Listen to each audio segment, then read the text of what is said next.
Engenheiro Braga, fique à vontade, né?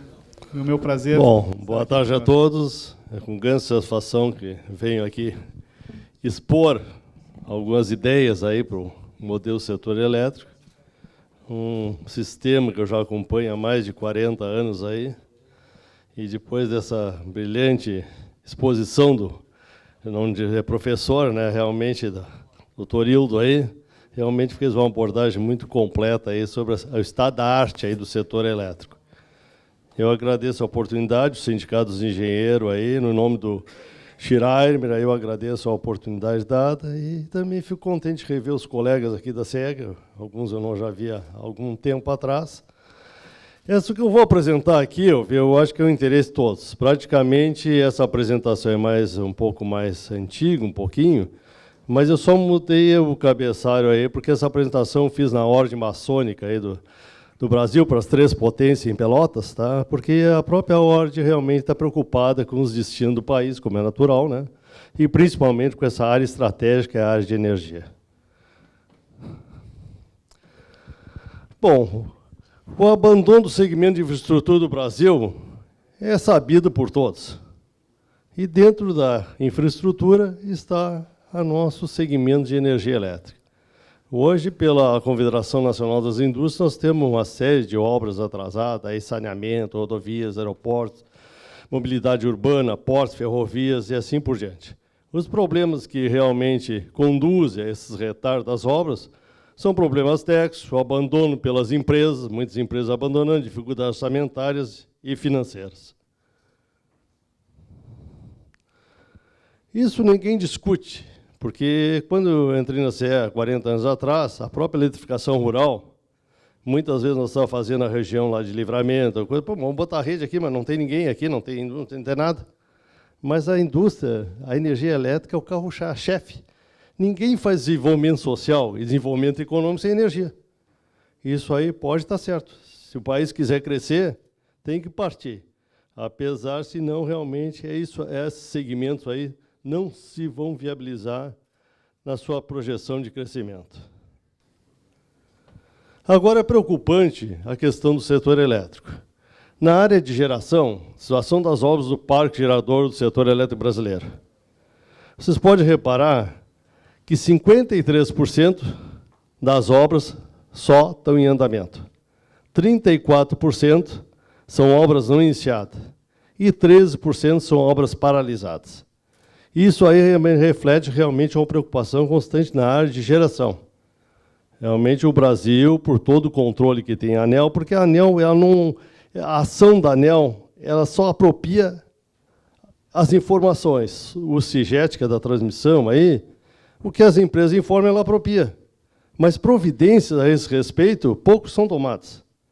Eu acompanho, já tivemos muito mais fiscalização da ANEEL, muito mais agente, do que temos agora. Praticamente, que vocês estão na CE, dificilmente vem alguém aqui fiscalizar obras. Antigamente era muito mais pertinente essa fiscalização. O setor de transmissão, a ANEEL monitora 384 projetos, tá? E desses 384 projetos, tem atraso 41,41% das obras estão atrasadas. Tá?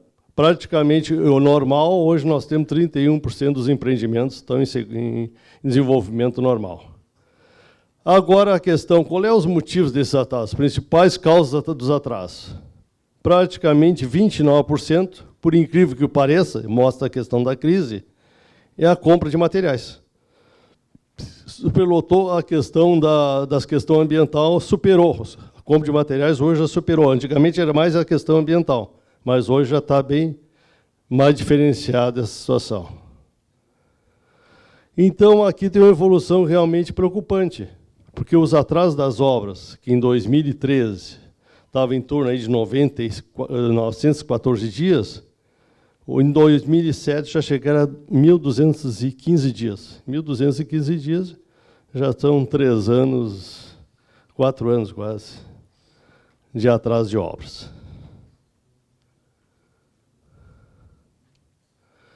Bom, então, temos um grande desafio. Vou dar o exemplo de 2 desafios, que justamente pertinente ao Estado do Rio Grande do Sul.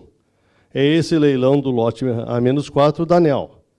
Tem uma sequência de fatos, começou desde quando ganhou o leilão, em 2014, e chegou até 2018, com a formação do SPE, para se viabilizar esse empreendimento aí, que, no fim, a própria Eletrosul não conseguiu manter, pelas dificuldades que todo o setor elétrico passa hoje em termos de condições financeiras, condições de estrutura, de sustentação de uma engenharia econômica para viabilizar um empreendimento desse porte aí. Isso aí agora foi feito a SPE, e a empresa formadora da SPE, pelo lado chinês, pediu mais 30 dias aí para submeter um conselho na China e coisa e tal, e também ficou meio surpresa de ter que pagar 200 e poucos milhões das garantias. Então, tem uma série de fatos, tá, que pode nos deixar um pouco para trás, um pé pouco para trás. Porque isso aí vai avançando, já tem vários protocolos que está tudo saindo e vai acontecer, e não avança e volta. Isso aí, eu não sei o que pode acontecer disso aí. Não é uma coisa muito certa. E deram um prazo ali de 40 e poucos dias para as obras, 40 e poucos meses para as obras estar prontas. Essas obras não ficam prontas no menos de 7 ou 8 anos. Por causa do tipo de obra, da logística que vão estar essas obras. Hoje tem região que vão fazer as obras aí, não tem concreto, não tem nada, não tem onde jazida de areia de aterro, não tem nada. Então, isso é uma coisa que estão apostando muito assim, que vai acontecer. Eu tenho um certo receio, tanto é que hoje foi citado aqui de manhã, que a própria ANEEL e a EPE já tem uma proposta de um novo leilão.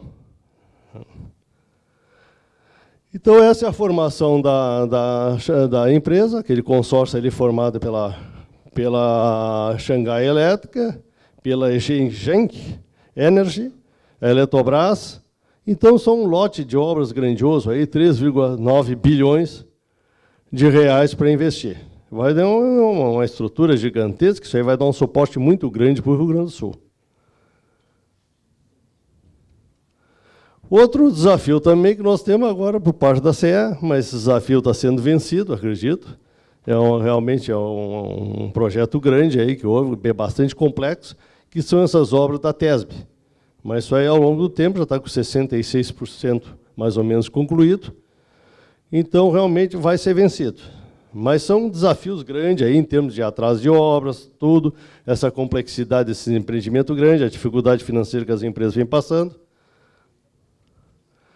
Então, eu acredito numa coisa, tá? Por mais que o governo faça para sair fora desse negócio, porque o governo quer sair fora de tudo. De educação, de saúde, de segurança. Se puder privatizar a segurança, melhor. Se puder privatizar a educação, que já é boa parte privatizada, a saúde também, porque tu tem um planinho lá, mas tu paga por fora. Então, realmente, o governo não quer se envolver com nada. Tá? Mas isso aí é muito difícil o governo sair.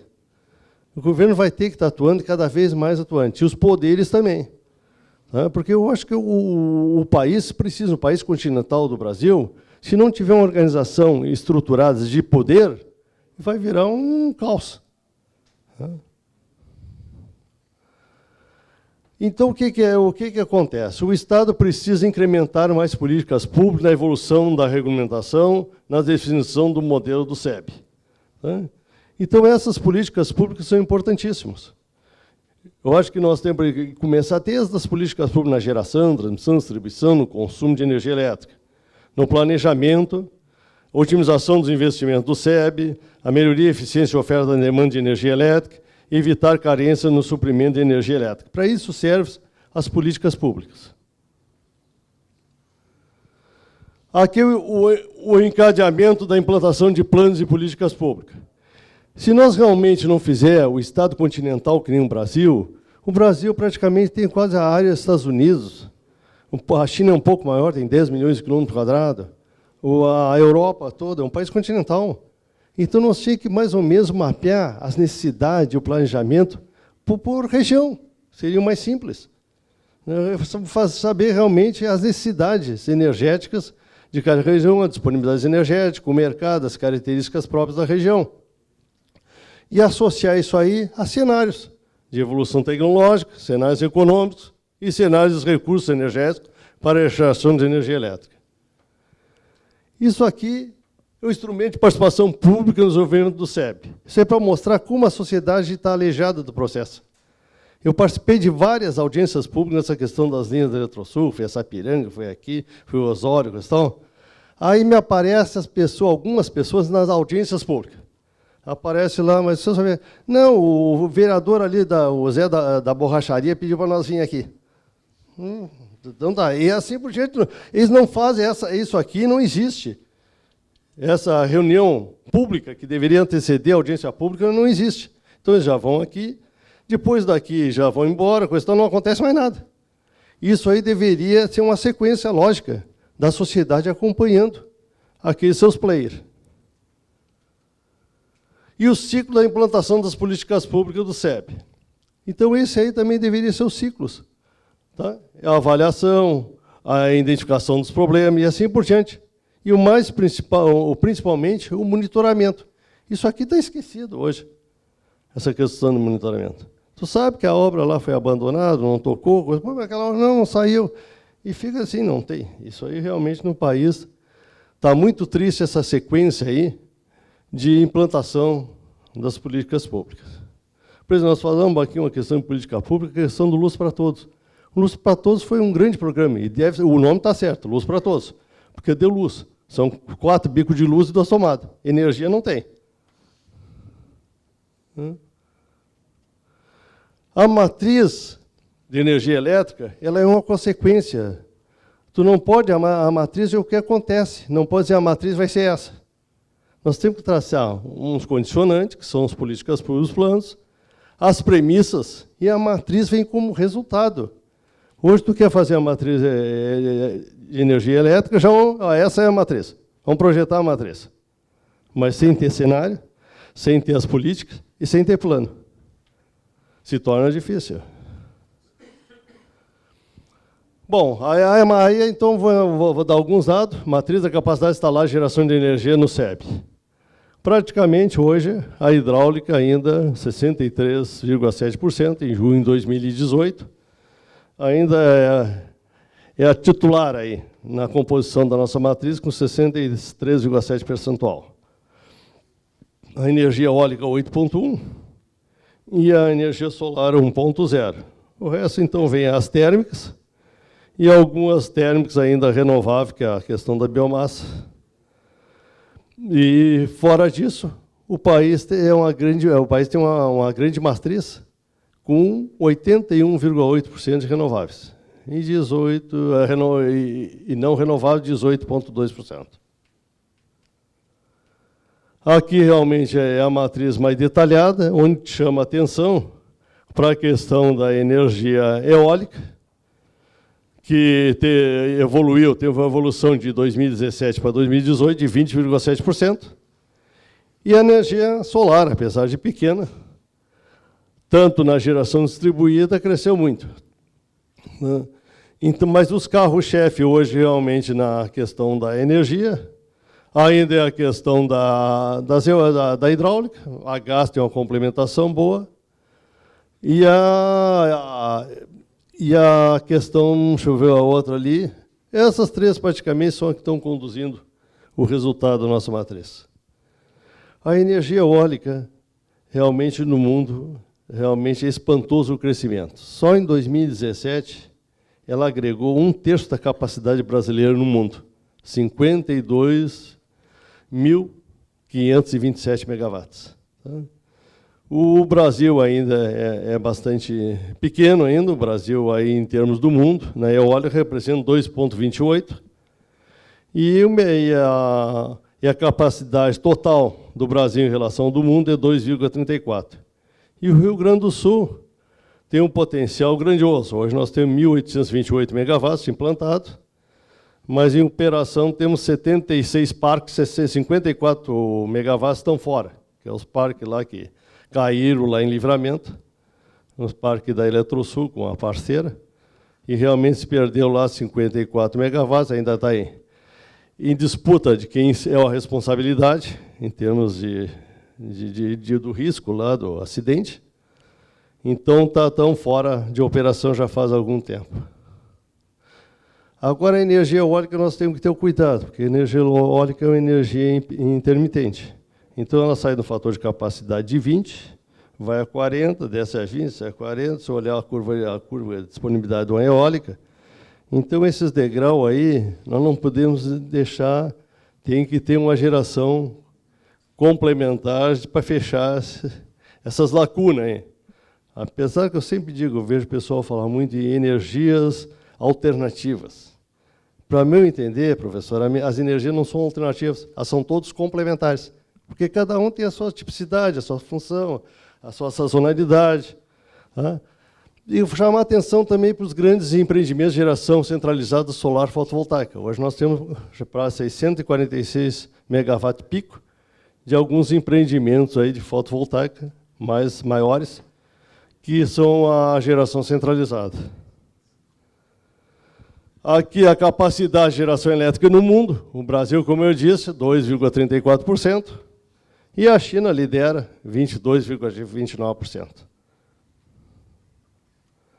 Aqui é a matriz. Eu vi essa matriz aí com a matriz mais bem estabelecida. Ela foi estabelecida pela COP, é uma matriz para 2050, onde ela leva em consideração, se nós não levar isso aí, um cenário que reflete um fator de eficiência energética.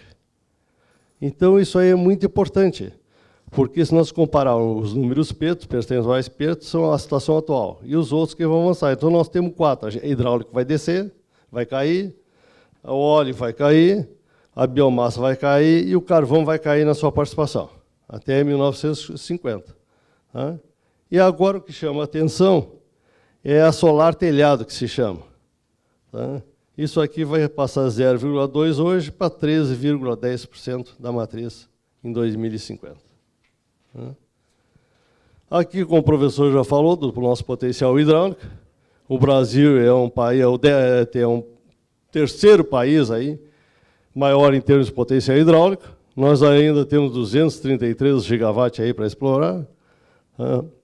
Aliás, temos 105, 27, está ali 130 e poucos, o inventariado mais estimado, remanescente 132,68.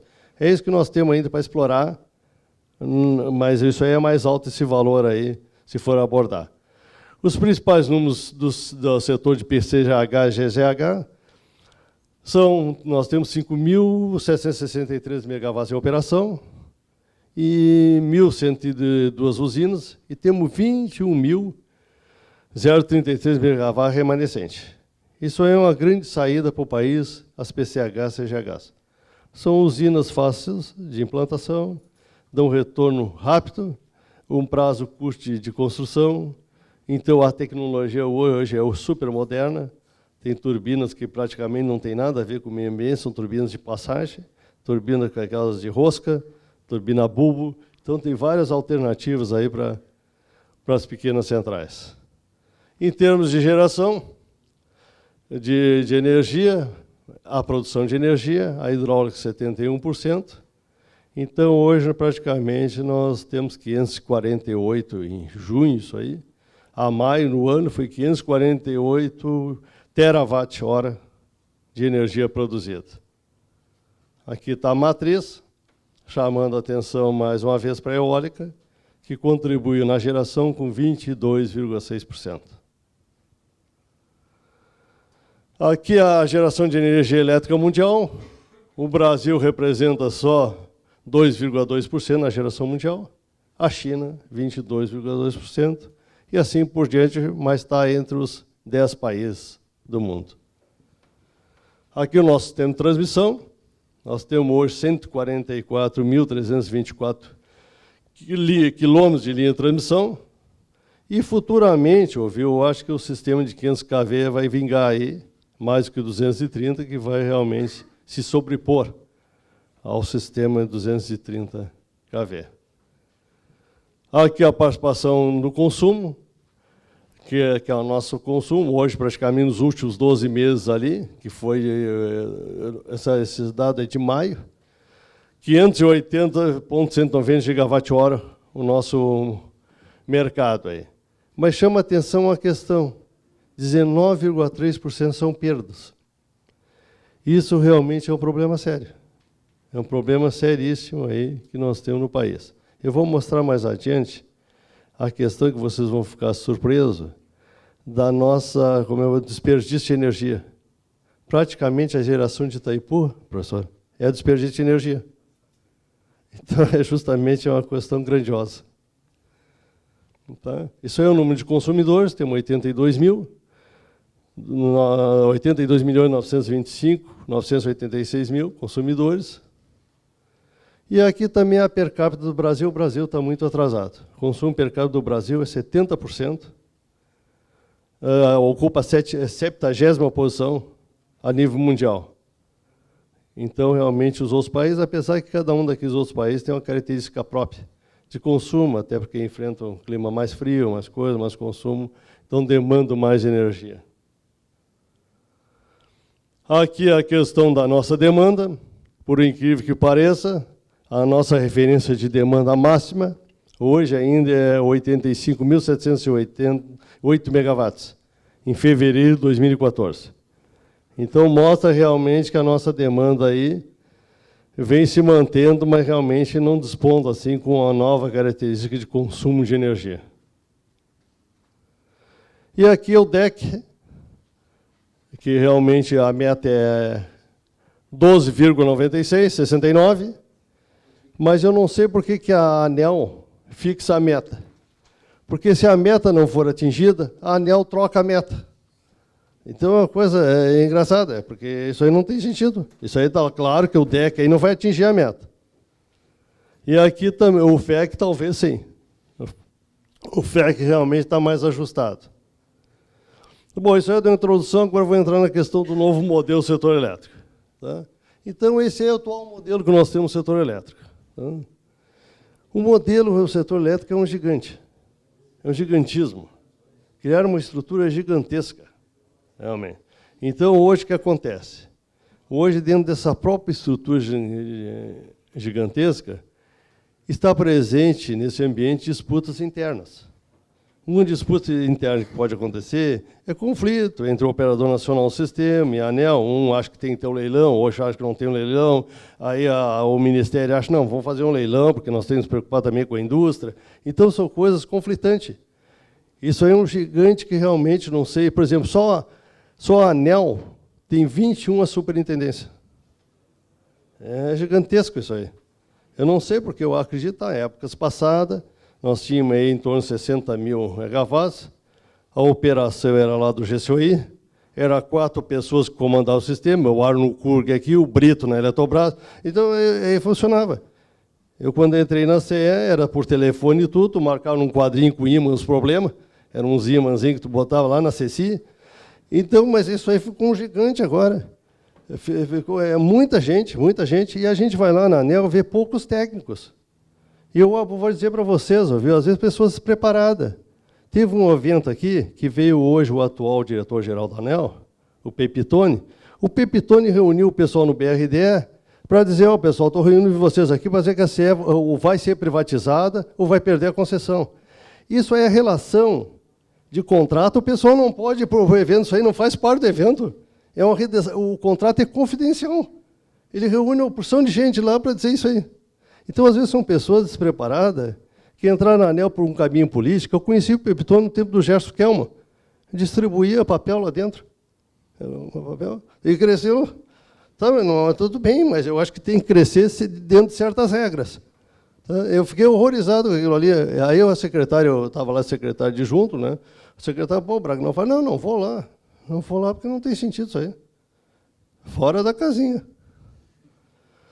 Tá, então o efeito do modelo nacional do setor elétrico. Tá? O que contribuiu? Qual foi o efeito? Crise econômica e financeira das empresas do setor elétrico. Coerente. É o que aconteceu. Existência elevada na empresa intrasetorial. Só dentro da CCE tem 6 bilhões de recursos aí, que ninguém paga nada, está tudo na justiça, os agentes. Falhas no planejamento eletroenergético. Falhou. Indisponibilidade do parque termoelétrico. Falho.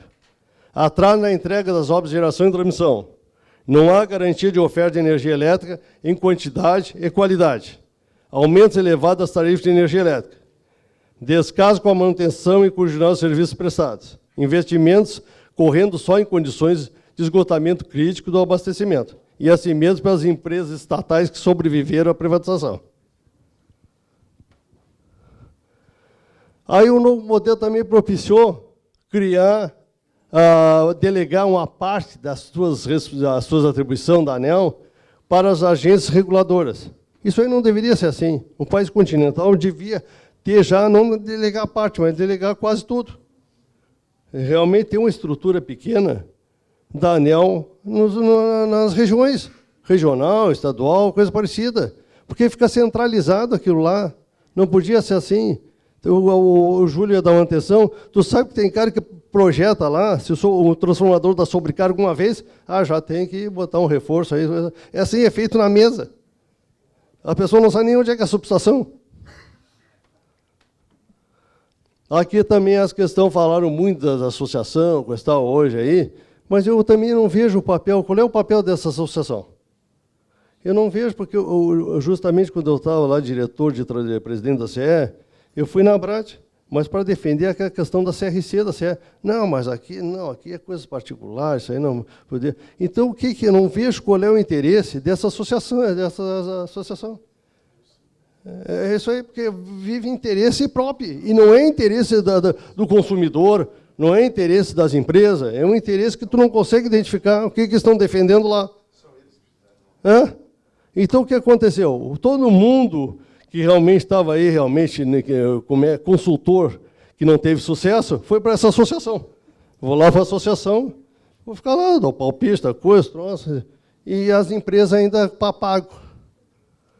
Tá? A renovação da concessão no SEB. Tá? O que aconteceu com a renovação da concessão? Grande prejuízo na regulação do SEB. Isso não resta a menor dúvida. Tá?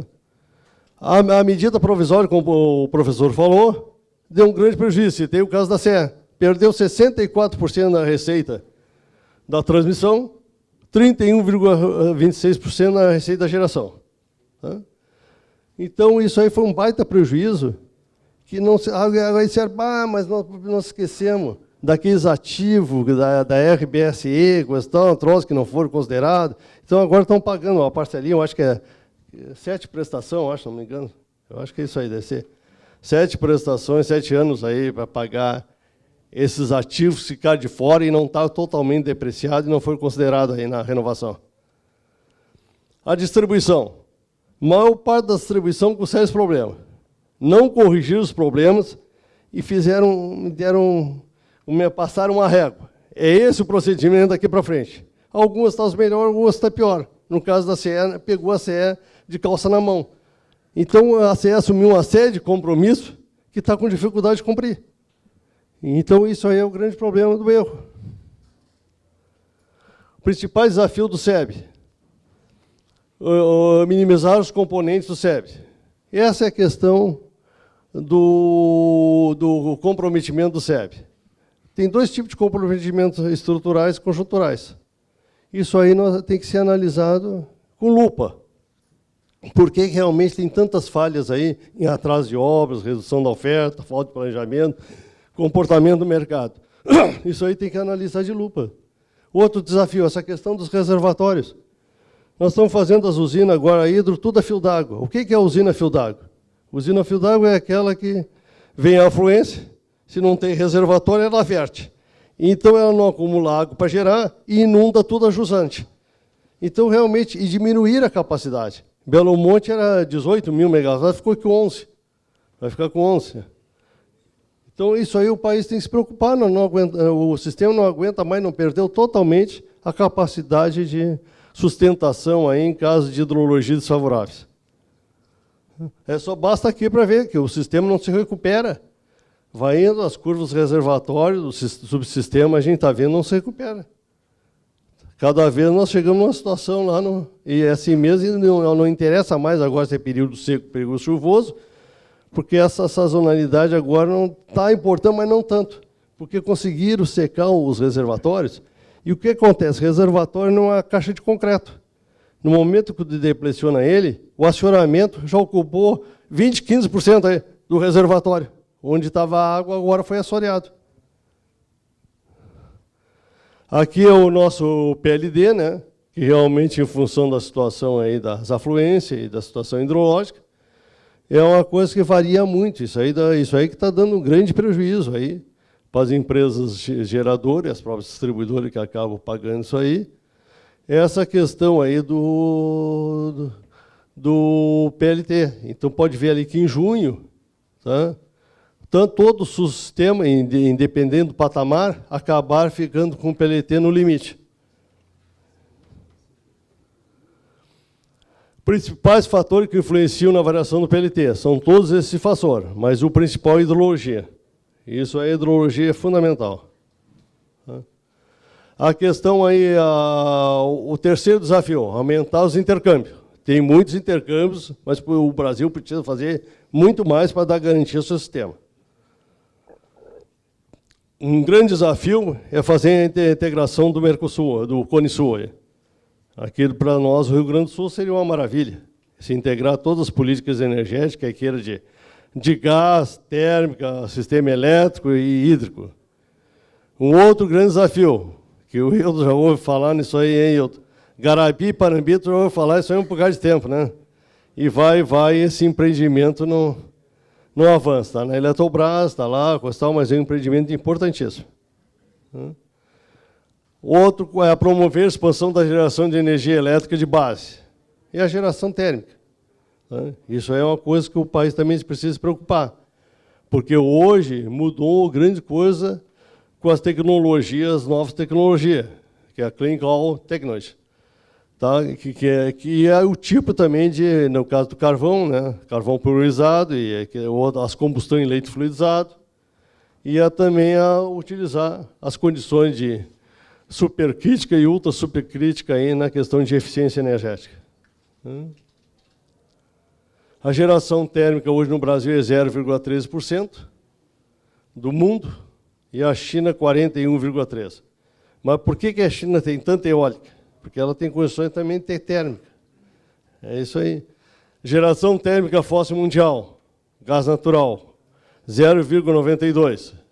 Então, praticamente, o Brasil não está nessa aí. E a geração nuclear, o Brasil realmente ainda tem 0,6% da geração de energia nuclear no mundo. Aqui um pouquinho do outro desafio, que é o planejamento. Não vou falar de todo o fluxo de planejamento, mas vou dizer o seguinte. Contemplar os corredores de LTs em expansão da rede de base de transmissão. Isso aí, mais cedo ou mais tarde, nós vamos ter que ter corredores. Vai ter que definir estrada para passar a linha de transmissão. Não tem outro jeito, porque do jeito que vai, não podemos ter. Cada vez vai ter que ter mais próximo isso aí, de ter definição de corredores de linha de transmissão. Ampliar os limites de intercâmbios regionais. E contemplar a instalação de transmissão em interesse executivo, as instalações, a ICG. A ICG, praticamente, um órgão unifilar aqui, que isso aí é importantíssimo. Hoje, realmente, tu quer instalar um eólico, por exemplo, tem tanta região, faz um ECG na região sul, lá onde tem potencial eólico, faz outra aqui, ali, e realmente elas vão ser exclusivamente para esse tipo aí de conexões. Os leilões de energia. Os leilões de energia aí viram uma piada. Realmente não tem o mínimo sentido esses leilões de energia que estão ocorrendo. Dos leilões de energia, mais de 40% das obras de leilão de geração e transmissão entram em operação com atrasos superiores a 20 meses. E outros 20% superiores a 36 meses. Tá? A questão, os leilões eu acho que devem ser regionais. Tá? E os leilões também aqui na questão, os riscos dos leilões. Ainda tem os riscos de negócios, os riscos financeiros, riscos ambientais, risco de investidor, risco político regulatório e risco do mercado. Isso aí prejudica os investidores. Tá? E os leilões, o resultado é isso aí. Só para vocês terem uma ideia, ali, no leilão que houve aí em 16 de 12, o A-4, tinha 47.956 megawatts cadastrados. Foi contratar 675. E assim por diante. Todos os leilões aí é um percentual muito, em relação ao cadastrado, Tá, o que acontece? A maior parte das pessoas desiste, o outro tem problema técnico, vão indo. Daqui a pouco chega no leilão, e o outro não chega no leilão, não oferta nada, não bido nada lá. E o último leilão que aconteceu agora se repetiu novamente. Tinha 59.116 megawatts cadastrado, e a potência contratada foi 2.099. E aqui já falaram hoje de manhã, que eu defendo com o Dr. Hildo, realmente voltar ao que era antes, não tem outro jeito. A tarifa tem que ser pelo custo do serviço. Não tem outra saída. Isso aí que criar daquela cesta índice, o cara mete a mão lá e puxa uns índices, a tua tarifa é tanto. Isso aí não pode ser. Não representa a realidade. Cada empresa tem a sua tipicidade, até tem a questão aí do pessoal exaltárquico. Tá? Bom, eu vou apurar aí, eu sou muito ligeiro, olha que...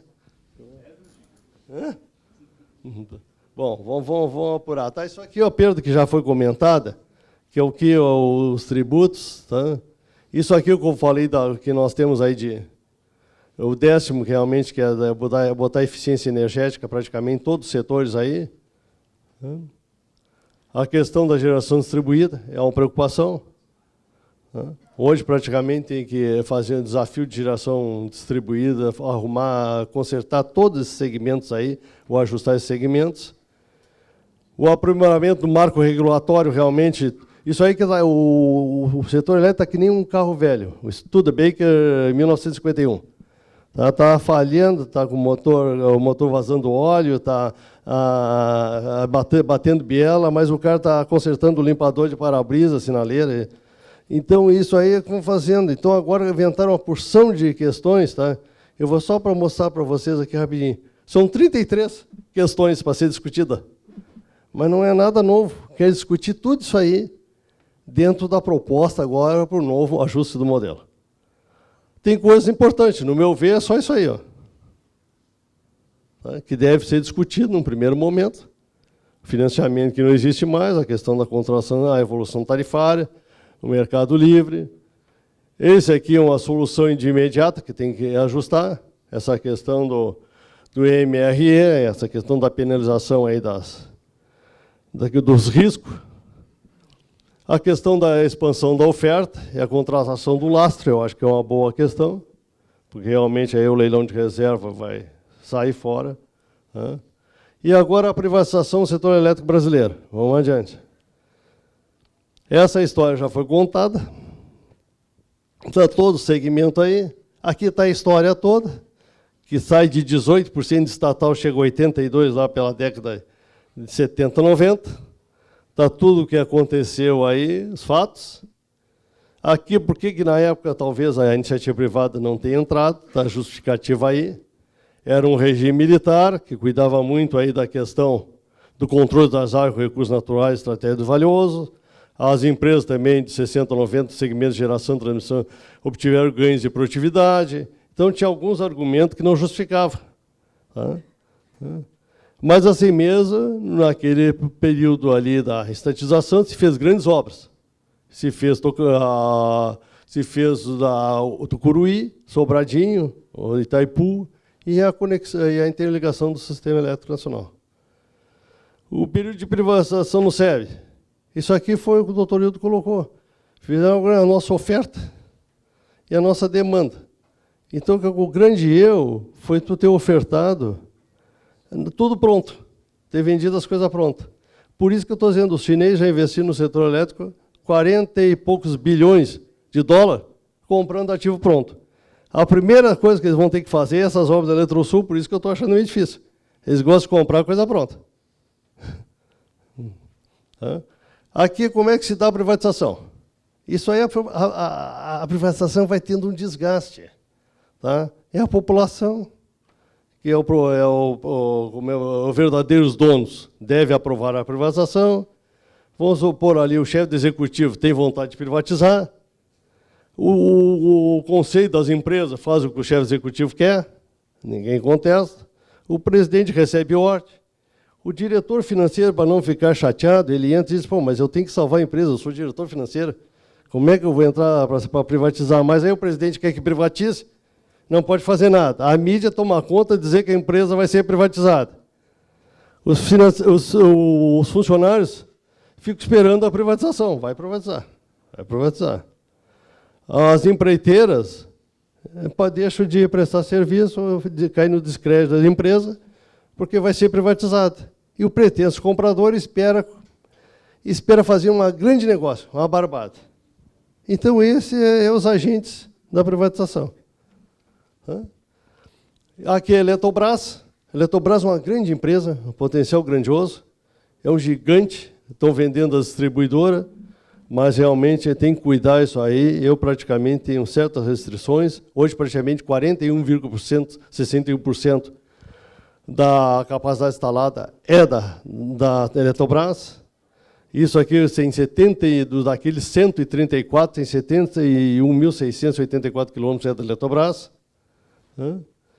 Então, praticamente, tem grandes conexões internacionais.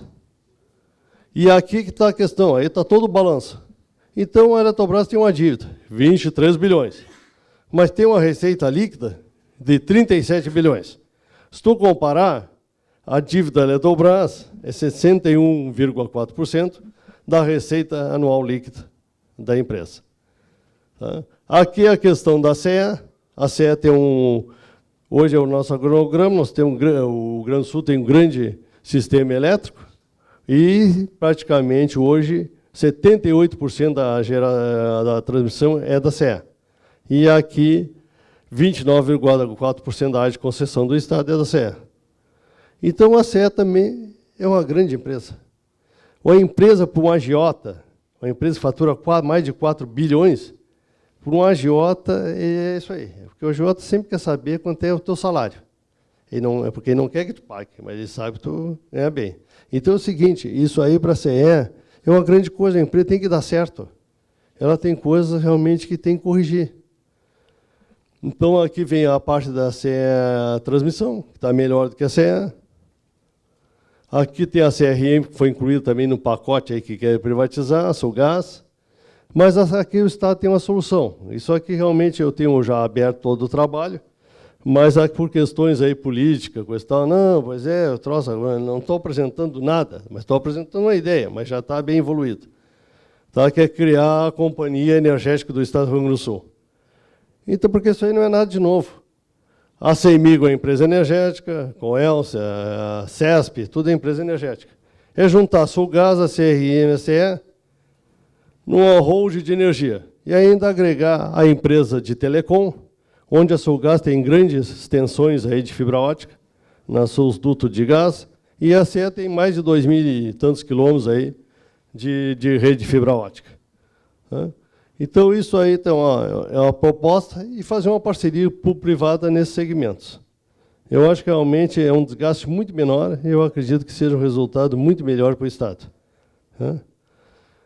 As contribuições que o Rio Grande do Sul pode dar. Essa aqui é a matriz energética do Rio Grande do Sul, uma baita de uma matriz, tem todos os recursos.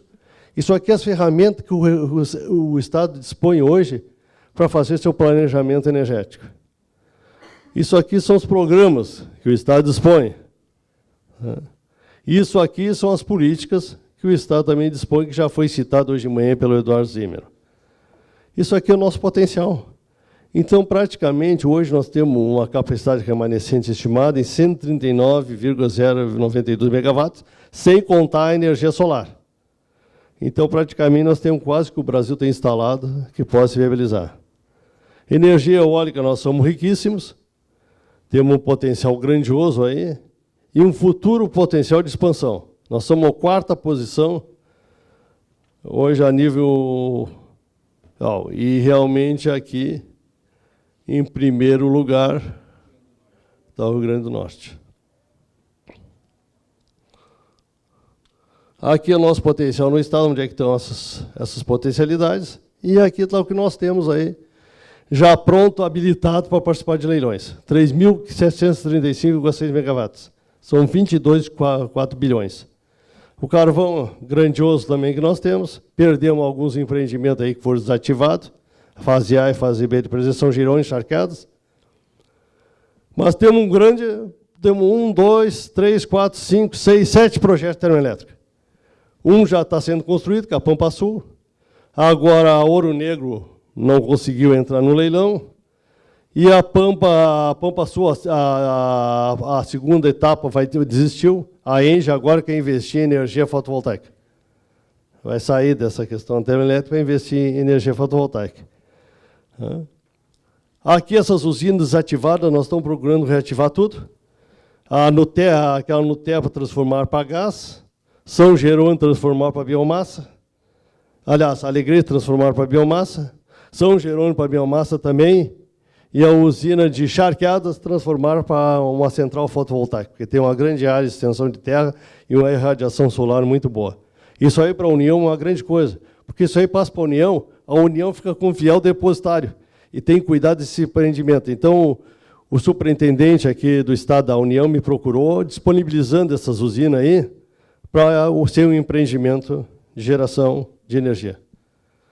Aqui o polo carboquímico.